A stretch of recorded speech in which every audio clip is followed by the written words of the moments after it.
Dan the man built this, and it also adjusts this little knobby for, you short people. All right. I just had to throw it out there. Good job, Dan. Thank you. I'm glad I'm not sitting here and all that squeaking was going on. Keep doing that, it will. I trust Dan's. Now, I will say this. He's got a sign, don't over-tighten. And the finish he put on makes it a little sticky. So if it doesn't go down right away, just sit on it. You can sit on it. You have to mess with him, though. And we've got cameras everywhere, so we'll catch you. Literally everywhere. I feel every time I walk by, I'm like, someone's watching me. Okay, we are in the Gospel of John. Start off first. Israel sent out a message earlier about Emily and her MRI results. It just came you have to check your phone now and probably see it. Good MRI results. They believe her tingling feeling that she was feeling is the rejuvenating of those things that make, when you touch something hot, it shoots down your spine. Nerves. You're getting on my... All right. And she just needs some massage therapy and physical therapy, and hopefully it will resolve itself. But hopefully that's a good sign to see rejuvenating. That doesn't always happen, by the way. So we're very impressed with that, and I'm sure they are happy. But they sat by the phone all day waiting for that phone call. But apparently there's a lot of emergency surgeries going on, surgeries at the ER and things that kept these doctors at bay. So we're in the Gospel of John. I'm going to ask Don Chandler to lead us with a prayer, and then we're going to jump right in. Bow with me, please. Gracious Father, Lord, we're so thankful to be able to assemble again, to study your word, to look at it, to find the depth of the knowledge that has been left for us. Father, we're in awe of the fact that you loved us enough, love us enough, to have your Son die for us. And leave your word that we might know not just about his great sacrifice, but what you've done for us besides that. How great your love for us is. How much you long for us to become closer to you, to develop a relationship with you, that we might love you in a way that we can't help but share you with the world around us. We pray, Father, that you'll be with us this evening as we study, that we have open hearts and minds, that Jesse has the words that will present us your truths in a way that we haven't looked at them before. Because quite frankly, Father, every time I open your word, I find something new and different. Forgive us when we fail you, Father. Help us to see it. We pray these things in your Son's name. Amen. Amen. Silence your cell phones. Mine just went off. Thank you, Don. No sound, Chris. Okay. That's the media chat room. All right. First, I wanted to start off by asking, what do you all know about the Gospels?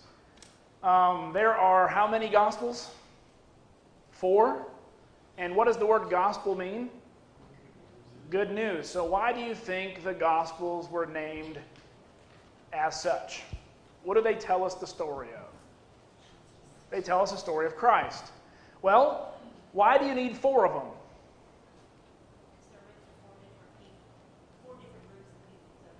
Okay, so if you're telling the same story to different people, would you tell it differently?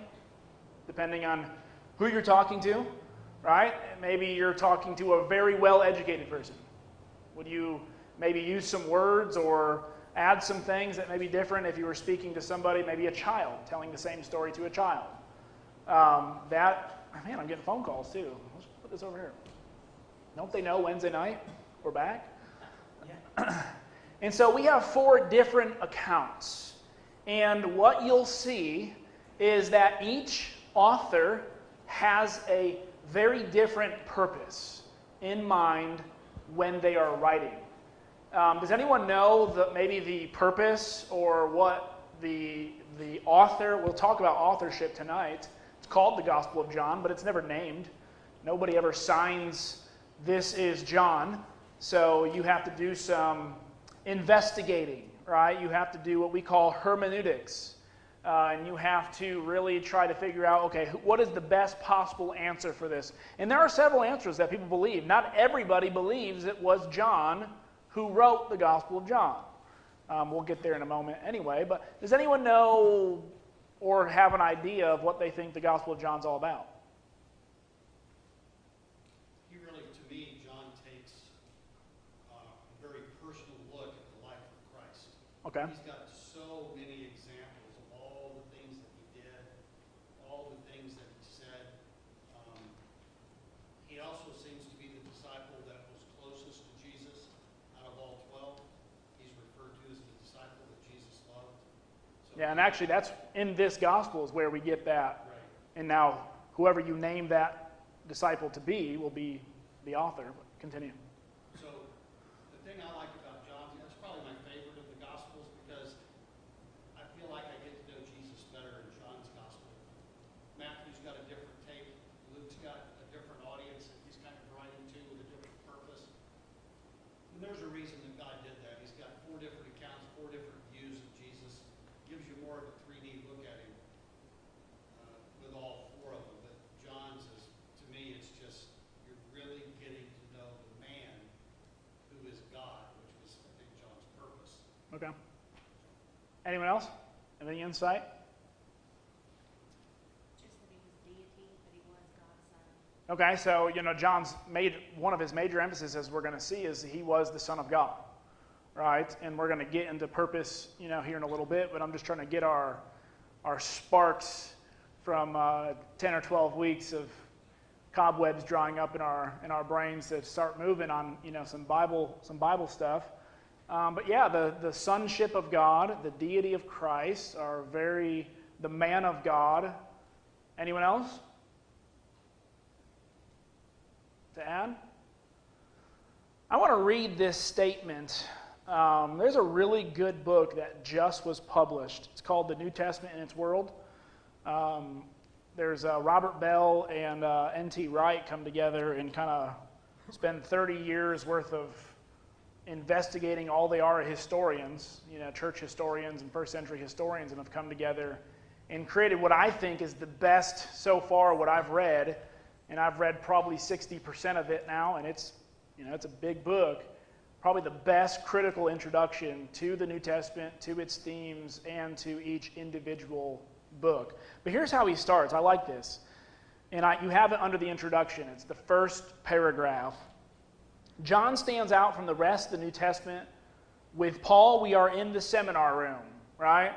Arguing things out, looking up references, taking notes, and then being pushed out into the world to preach the gospel to the nations. If you've ever read one of Paul's epistles, it is loaded with go read this text, go read this text, go think, it's all Old Testament references and putting them together in ways. Now, the Gospels do that as well, but that's what Paul's purpose is. Matthew takes us into the synagogue. What is a synagogue? A worship house, gathering house. It was their church buildings. Anyone know where the synagogues came from? When they were scattered. Yeah, somewhere after the Babylonian or during the Babylonian captivity. Why would they need synagogues or places to worship during the Babylonian captivity? Couldn't get to the temple. There was no temple. It was there. Destroyed. Yeah, it was destroyed, and so they came somewhere. They just appeared in history. We don't have an origin date. We don't have a who. There's very good guesses. Most likely Babylonian captivity. Some even bring it as late as the Greek Empire during the Alexander the Great's time, because Daniel was in Babylon forever, and there's no mention of synagogue. There's no mention, even at the end of his life, there's no mention of him.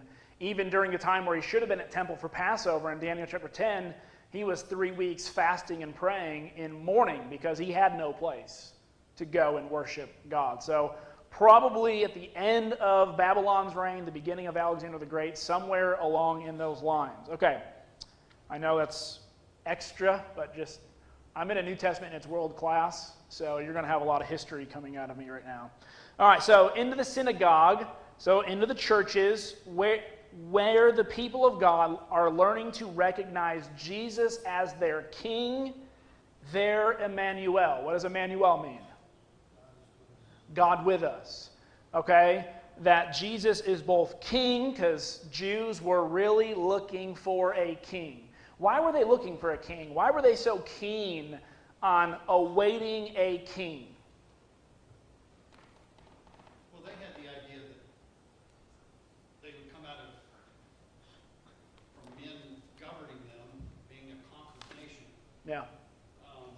And they had been used to that for hundreds and hundreds of years. By the time Jesus shows up, they're very ready to be free. And so they saw their king as being a return to David, the glory of Israel, being powerful, self-sufficient. Well, can we blame them? Because look at their history. Every time God saved them, it was through judges, through warriors, through kings, through retaking promised land. So they're not so far-fetched. They're not so far off as to, oh, I can't believe you weren't expecting this. This was their history. Their history was fighting battles, God fighting their battles for them, and them winning actual physical wars. Joe? I read someplace, and maybe you'll know where this came from, but I read a few years ago that Jerusalem is the most conquered nation of any city in the world. It is the most changed hands of cities that most, like when you read of Babylon and their city over in Susa, it was in Babylon's hands even when they were an itty-bitty nation forever. And one of the reasons is it's the promised land, but it's also, anyone know else what it's called? If you were just reading history, that area of the land, what is it called? The Fertile Crescent goes through there. It's the most rich land. It's the most rich for farming. It's the most rich for... God knew what he was doing when he gave them that area. You know, you go over to Greece, and they had almost zero farming land. That's actually how Greeks became such great engineers, because they had to take dirt that you could not grow stuff in and make it grow. They devised aqueducts to get water from places that would have never been. I mean, they tilled ground that you never really had to do. They learned how to dig so deep to get down to rich soil. I mean, they were great engineers because of it. Jews had it really, really good. But yes, it was a land flowing with milk and honey. It was also a place in which every nation, if you were going north or south, guess where you had to pass? You had to go through Palestine. If you're going east to west to trade, you had to eventually go down to Palestine. This was a hub for so many different reasons, which actually goes to show the power of God, because how many times did they hold that place, being such a weak nation with really no army? I mean, the Jews in military strength were one of the weakest always. They won battles with 300 men. You shouldn't do that, right? You shouldn't be able to do that. They won battles extraordinary. A lot of times God sent an earthquake or opened up the earth, or sent angels or did weird things to protect them. They were always constantly under, and people knew not to touch Palestine when they were at their best. Weird phenomenon. There's a lot of Macedonian and Babylonian and Philistine old things. It was like I'm going to use a silly illustration. Jehovah's Witnesses have, by the way, a map that if they go to your house too many times and they have to send an elder to your house too many times, they just X you off and they start skipping your house. That's kind of what Palestine became. It was no, don't even try to go there. And they were known for being a people of a rebellious people. I mean, Rome, Listen, Rome allowed the Jews, they were the only nation when they conquered that did not have to participate in emperor worship until AD 64. Every other nation had to, now it was emperor cult, right? They did not deify emperors until they died, right? Up until the time of Domitian. Now Caligula tried, but he was crazy, and his own guard, Praetorian Guard, killed him because he was a nut job. You know, he tried to make himself divine. But they were the only monotheistic who were under the protection of Rome, right? It's called Latigia something. They were on the list of protected religions because that's what Rome would do. Rome did not conquer the way Assyria did or Greeks did. Assyria, when they conquered, they wanted you worshiping their gods. And they wanted you thinking like them. Babylon, same way. Greek, same way. That's how Greek was actually taught to the entire... They wanted to Hellenize. Hellenize means to Greekify is another word. Everybody. Rome, which was awesome.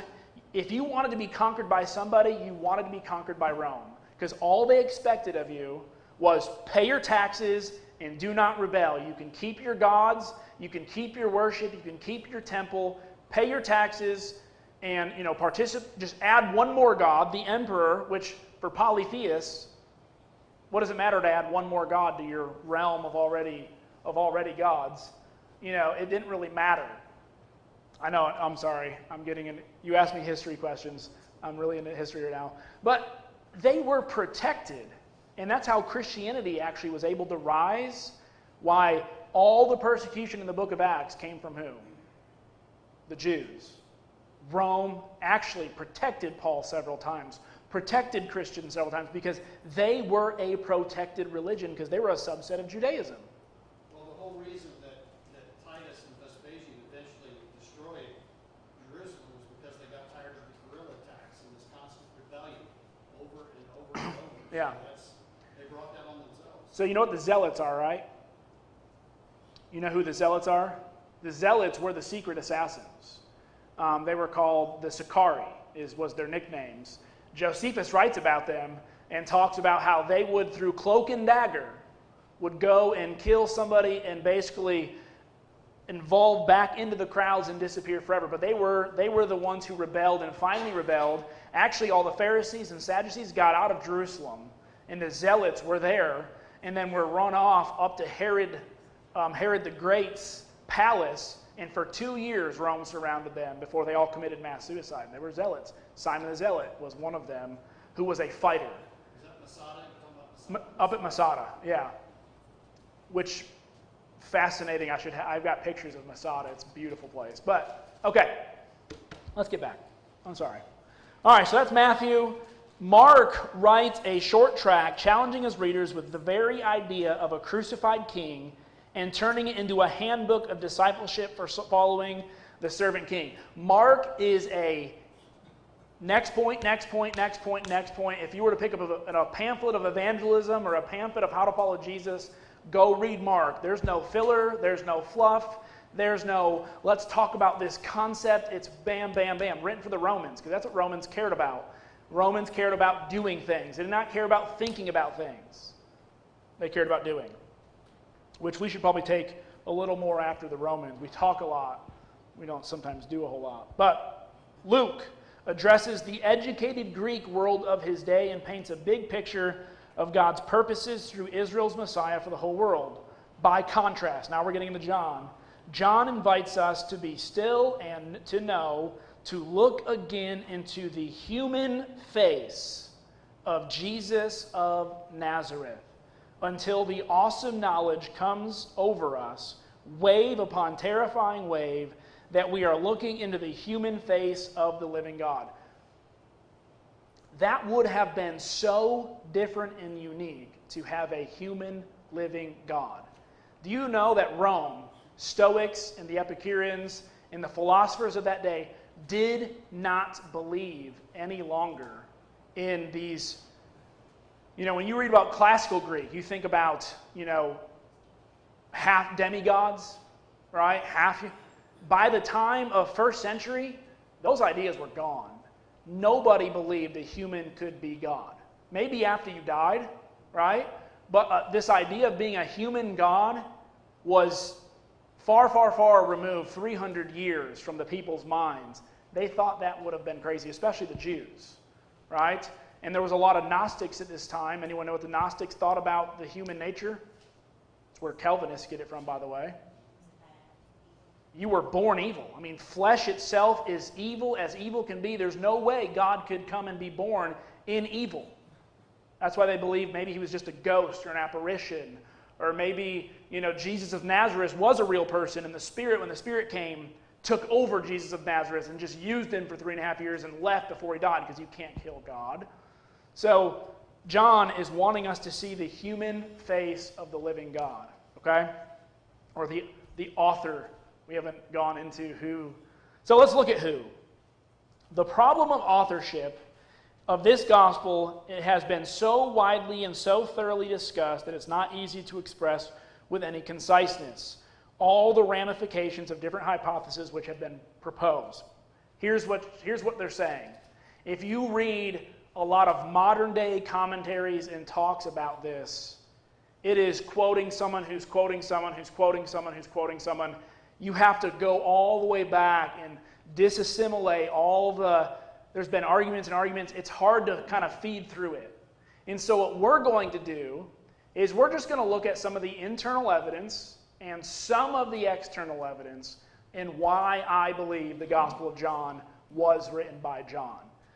I am not going to go through all this because you don't want to go through all this. But this is for you. But I want you to look at some internal evidence. First, nowhere in the gospel the author states his name, but yet he's left some clues. So let's look at the self-identification. First, in 1 John chapter 1, verse 14, it says, "We have seen his glory." This is a person who was what? Who was a first account, personal eyewitness to the glorification of Jesus Christ. I believe he was there. He's specifically speaking about when Jesus came to glory, died, and was also raised. And so that's a small group of people, okay? You can't start getting in. There are people who believe this was written 2nd century. Now, maybe early 2nd century by John, who lived early 2nd century, by the way. And if you compare that with Luke 1, what does Luke not claim? Luke does not claim to be. He was not a personal eyewitness of any of the things that he writes. He is a secondary witness. Luke says, I am collecting all of... He was with Paul, he was with Peter, he was with James, he was with John, and he has the book of Acts, and they recounted their stories, and Luke, being a physician, a doctor, recorded it all. And he is writing it to a Roman, most likely politician, someone high up named Theophilus. I don't believe you can make a play on the name and he's just writing to believers of God, but I believe he's writing to a person of importance. He uses very meticulous words. He uses words that, someone in high position, he uses it's the most complex Greek that we have found in the book of Luke. And he's writing to someone of import, of knowledge, and of learn, because not everybody had an education.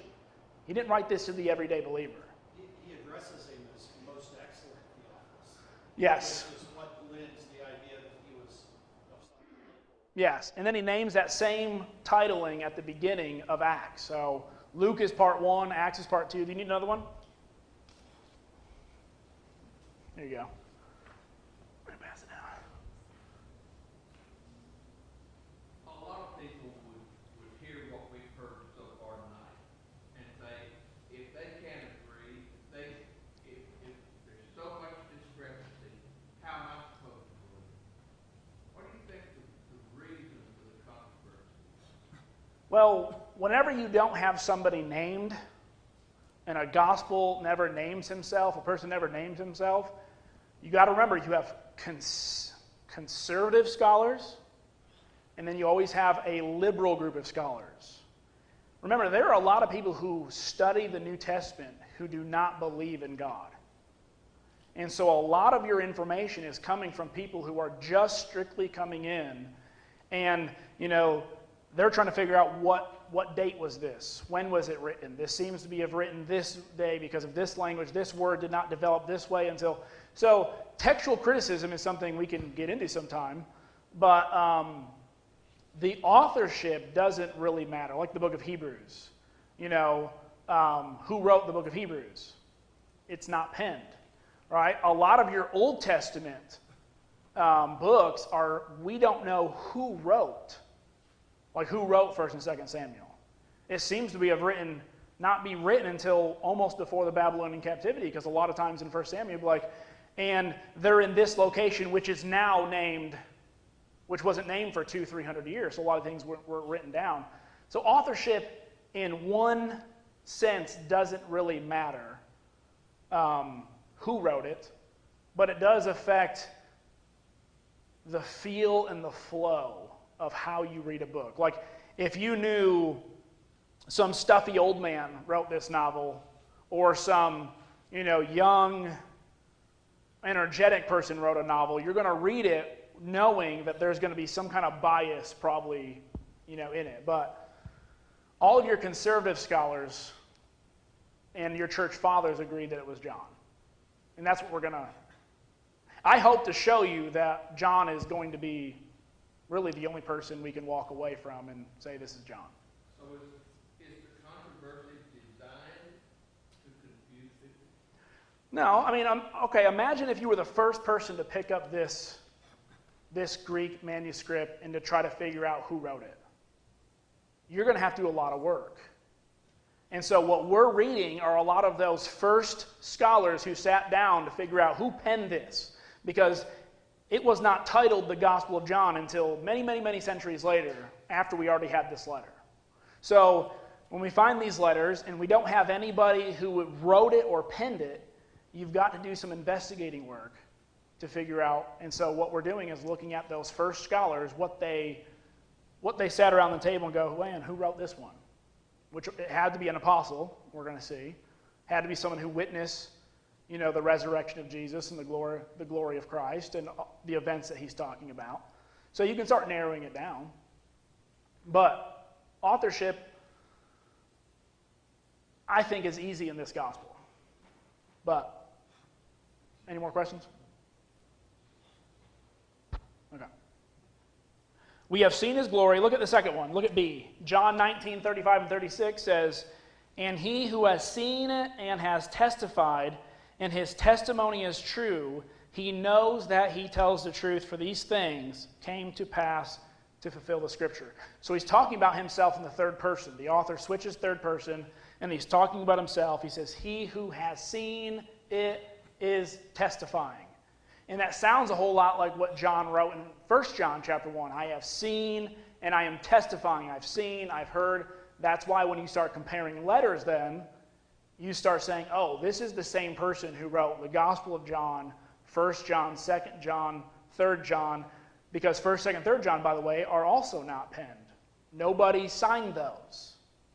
So we have to do some investigating work. And who wrote this? Because if some Joe Schmo wrote it, that has never seen and just making up stories, because there's a lot of other, the Gospel according to Bartholomew, the Gospel according to Thomas, fake Gospels that Jesus prophesied would come that we've got to dismiss or canonize. That just means add to the collection.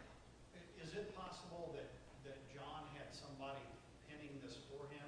He would dictate, they would write, There's a lot of people who believe somebody wrote this because some believe, and Paul has the same thing. I mean, Paul says he had people pen.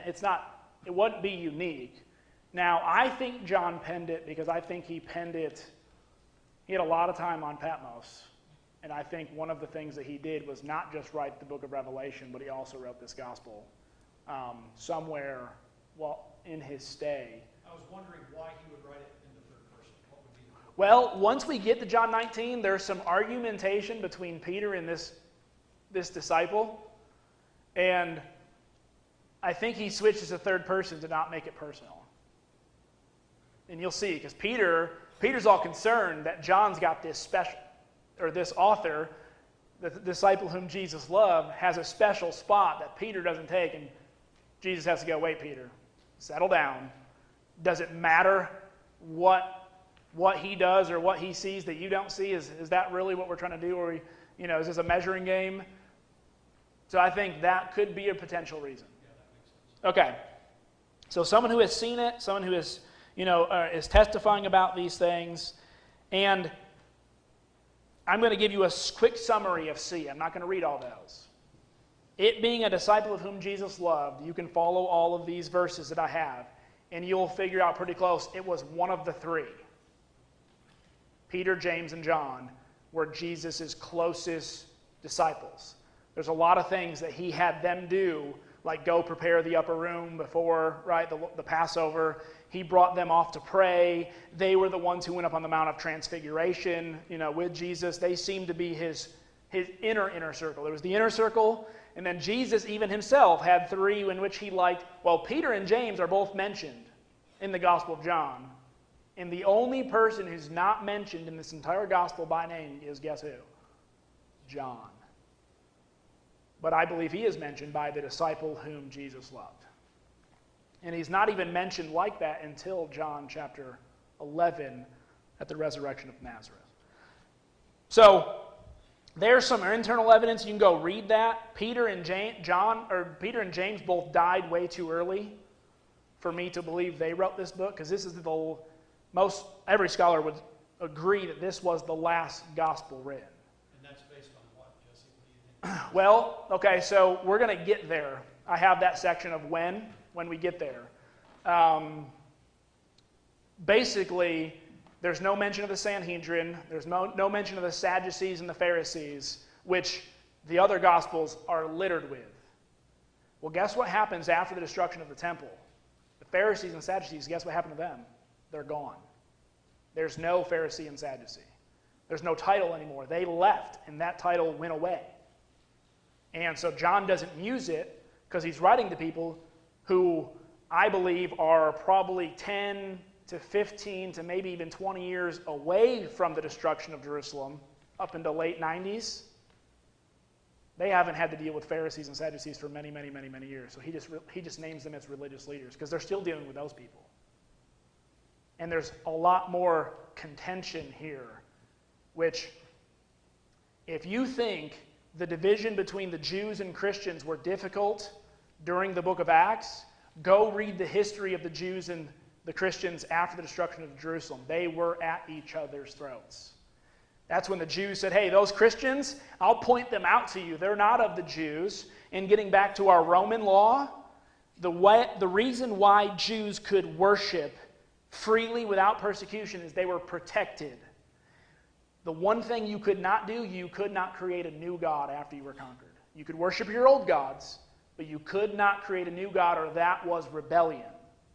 Well, Christians now who are being seen no longer as Jews are a new religion. Rome goes, no, no, no. And that's when Domitian picks up and goes, listen, he spends about 6 years trying to kill him. And interestingly enough, Domitian interrogates the brothers of Jesus. And that's when he stops persecuting Christians. Something in that interrogation where he talks to the brothers of Christ, and he stops persecuting the church. Isn't that interesting? Interesting history. Okay. Where did that come from? Where did you read that? That's Josephus. It was either Josephus or Pliny, because those are the two people that I've been reading nonstop. Tactation's not till later, early 2nd century. All right, external evidence. Look at point 1. There is no writer who names the author of the gospel until Irenaeus, who not only made clear that the author was John, the Lord's disciple, but also that he published the gospel at Ephesus and remained in that city until Trajan's time. Eusebius reports that Irenaeus' authority was Polycarp. Guess who Polycarp was? He was a disciple of John. And so a secondary disciple of John, right? There was John, then Polycarp, and Polycarp trains up Irenaeus. Irenaeus says, I know who wrote it, and I know where he wrote it. And my information is Polycarp, who studied under John. So I'm not going to read the rest of that, but I think it's pretty clear that it was John. Internal evidence points to John. External evidence points to John. And all your conservative scholars who believe that this is written by God would point to the Gospel of John. But I want to talk about these things because these are things we don't always talk about. We just assume John wrote it, but why did John write it? Why do we think John wrote it? And I wanted to kind of give you some of that. Okay, so flip the page over. I'm going to skip all the way down to the when section. Okay? The what is just, this is a narrative. And you study narratives different than you study other books. What is a narrative? What is the difference between a narrative, an epistle, a historic book, a poetry, and wisdom literature? And prophecy? What's the difference? Narrative is a story. It is just an account of what happened. It'll leave out details sometimes. It won't have other details. It's not a law code book. Like an epistle sometimes is Paul saying, hey, you're having this issue. I'm writing about a specific problem you're having. A lot of letters are addressing specific needs. So even when you're reading epistles, you got to figure out, okay, what need is Paul addressing here? Or is Peter addressing here? And that will shape your understanding of the book. Well, a narrative is just a story. Most of the Bible is written in narrative form, telling you what happened. And that's very important in Old Testament. Why? Why is that very important when you're reading narrative in Old Testament, to read it as narrative and to not go in and reading it like you're reading the Torah? What's the Torah? The first 5 books, right? Or sometimes called the Pentateuch. The first 5 books are called the Law of Moses. Those are law books.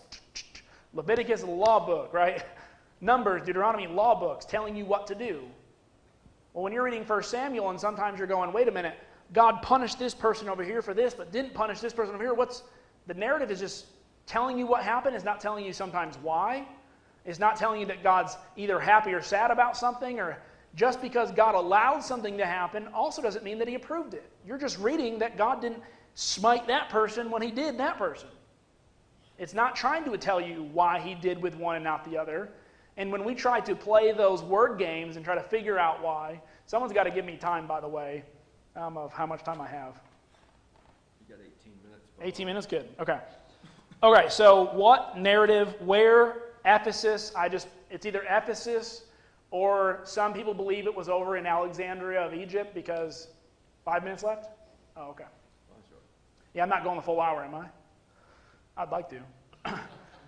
Some people believe it was in Alexandria only because over there we had more copies of the Gospel of John than anywhere else that we found. Alexandria, by the way, was the biggest settlement of Jews anywhere. There was more Jews in Alexandria than there were in Palestine.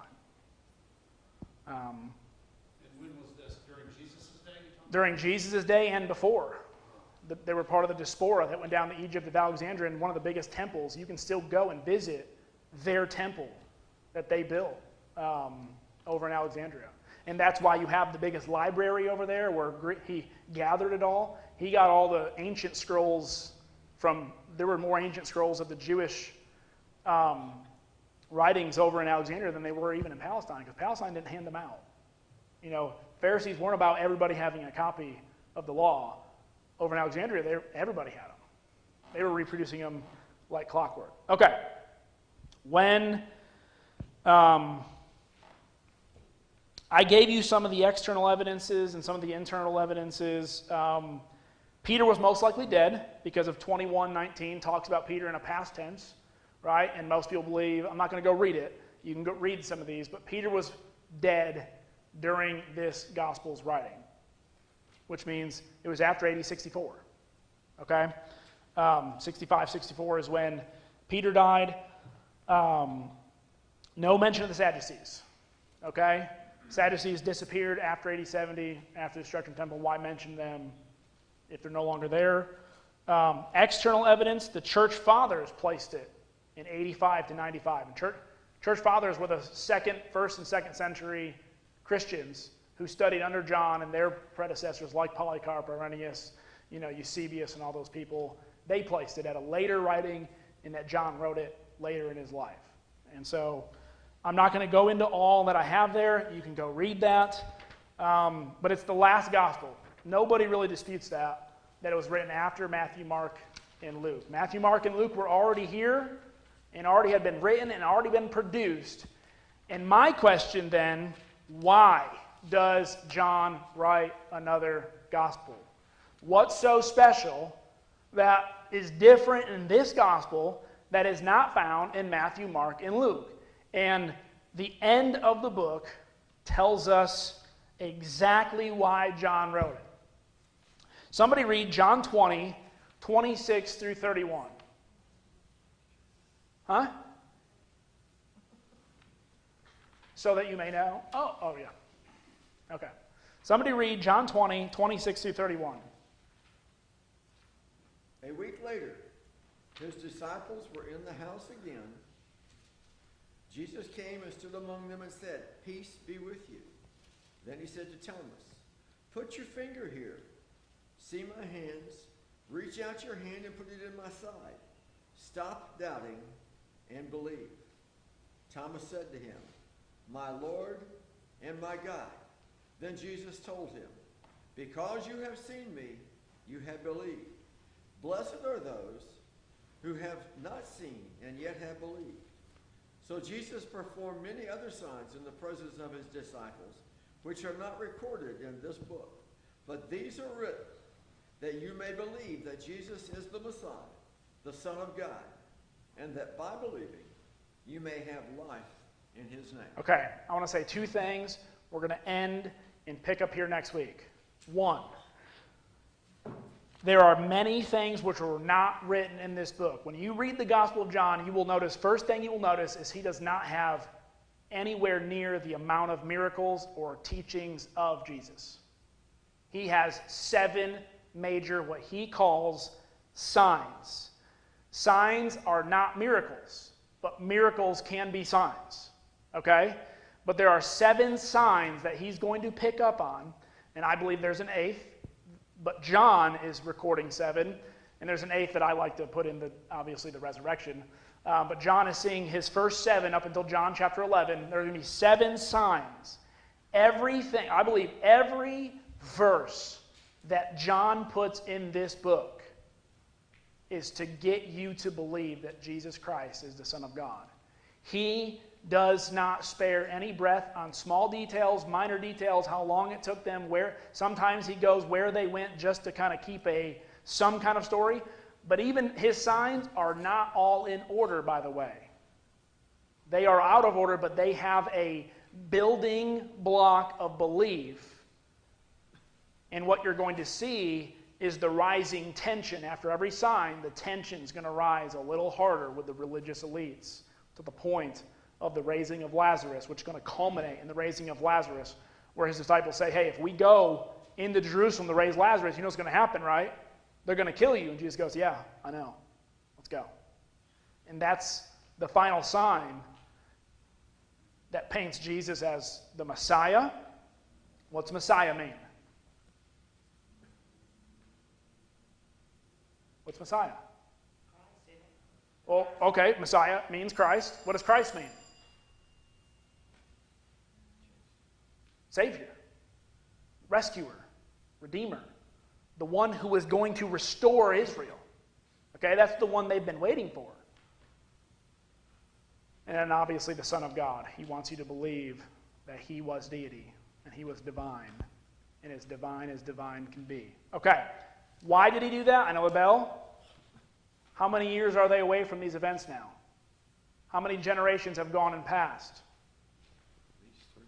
At least 3 generations. They need to re-believe. John says, "I'm writing these things that you may have the same faith as those who saw it." Okay? All right. We'll pick up there next week. We'll get into some of those. And then structure. We're going to get into the structure of the book. I think it's very important. And then the characteristics of the Gospel of John. But you have it. So go read it, study it, be prepared for next week. Come with questions or concerns. Thank you.